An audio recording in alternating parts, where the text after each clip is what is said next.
As airstrikes continue over Iraq and Syria, an authorization for the use of military force remains elusive. Secretary of State John Kerry told the Senate Foreign Relations Committee the desire for an AUMF is genuine. This committee will come to order. I'm here to work with you on behalf of the administration to get this done.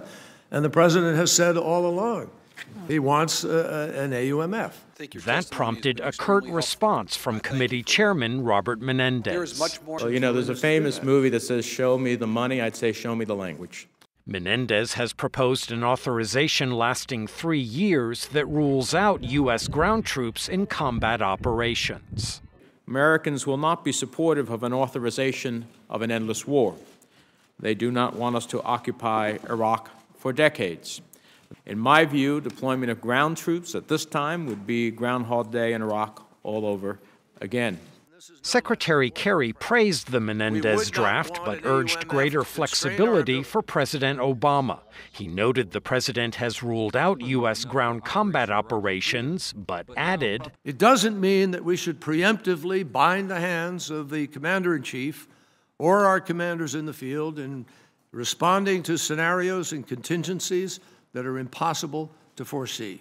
The Senate panel could vote on an AUMF as early as Thursday, but with Congress expected to adjourn in coming days, full congressional passage is all but impossible for now, a fact noted by the committee's top Republican, Senator Bob Corker. I know we're not going to get to a place where the House and Senate pass an authorization, and I just want to say that we weaken our nation when we begin a process like that and we don't actually enact it in law. Despite strong bipartisan support for the fight against Islamic State, neither the administration nor a politically divided Congress is eager to wrestle with an authorization for the use of military force, according to political analyst Stuart Rothenberg.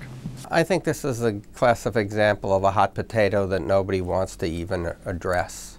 It's a complicated issue. Nobody has a good strategy, and therefore politicians are trying to finesse it.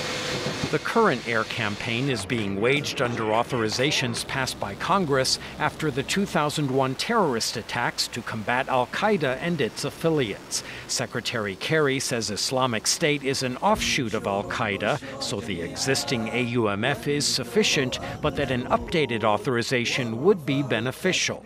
That task will be left to the next Congress, which will convene in January. Michael Bowman, VOA News, the Capitol.